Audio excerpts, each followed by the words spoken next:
All right, so you're good with the clothes? Yeah. We've got Alicia's stuff here.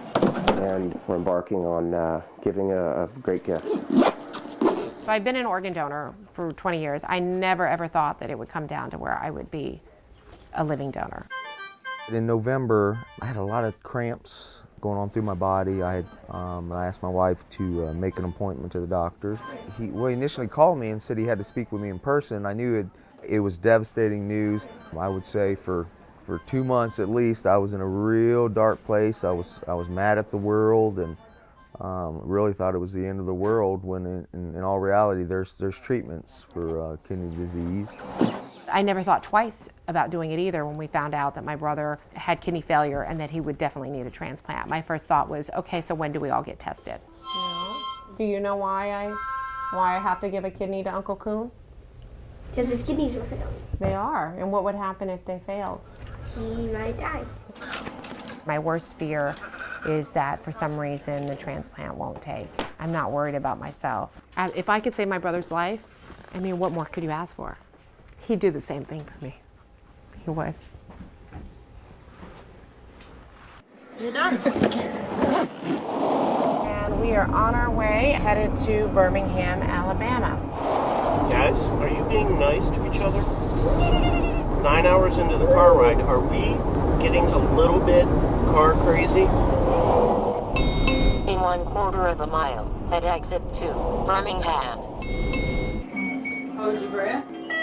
And breathe. Sheri strikes me as someone who is incredibly motivated, incredibly committed to this. Nope, no backing out now. This is it. And there's no doubt that living donors are some of the most special people that we encounter in transplant. I think it's important to remember, and something that we really emphasize, is that these are people who are taking on a risk with no direct medical benefit for themselves. It hasn't bothered me much, and now it's like I can feel the butterflies in my stomach as we get ready to go. It's like she's having a Zen moment. She's having some REM.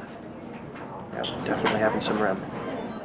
There are about 100,000 people in the United States waiting for kidney transplants right now, and we're only able to do about 17,000 kidney transplants a year, and we're limited by the donor supply. Families can be brought together, even strangers can be brought together through this, and there's a lifelong bond that's formed when someone donates a kidney. When I first called my mom and told her that I was a match, she was happy, but then all of a sudden she got worried.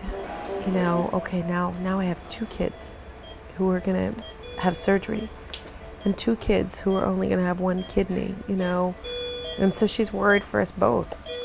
Be a mother, I could not sleep because now I know 2 kids. If 1 kid try to help other, and if it don't work out, what happened? I lose 2 kids at one time. The hardest part is sitting in that waiting room, watching the clock and wondering what's going on.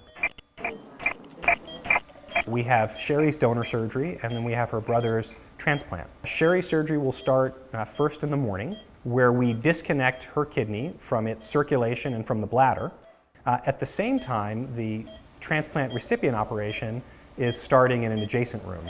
We time the surgeries so that when the kidney is ready to be removed from Sheri, it's immediately then ready to be implanted into her brother. Sheri's brother surgeon will prepare that for transplant, and then over the next 45 minutes to an hour, recreate those connections of the circulation of the bladder. And in the majority of cases, we would expect to see that kidney starting to work before the transplant operation is finished. Remember the Heller family, please? Remember the Heller family? She's in recovery and everything's fine. One is planned. Yeah. The doctor said she was perfect. Did a little dance and everything.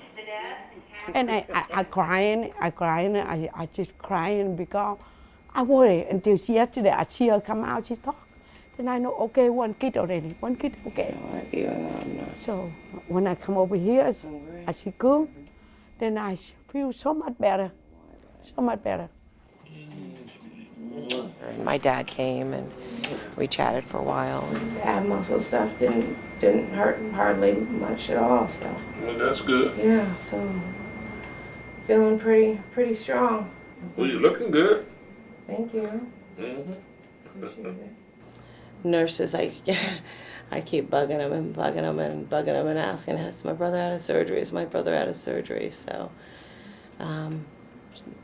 they said he was coming down the hallway, and the nurse opened up the door, and my brother came by on a stretcher, and they stopped and asked him how he's doing, and he said he's doing okay, and said how he's feeling. He said he's in a lot of pain, but you know, that's to be expected. And I just told him I love you, and I'll see you soon. My kid, I think they are really good kids. I told my kid, if I die now, I'm happy because I know they take care of each other. So I'm very happy.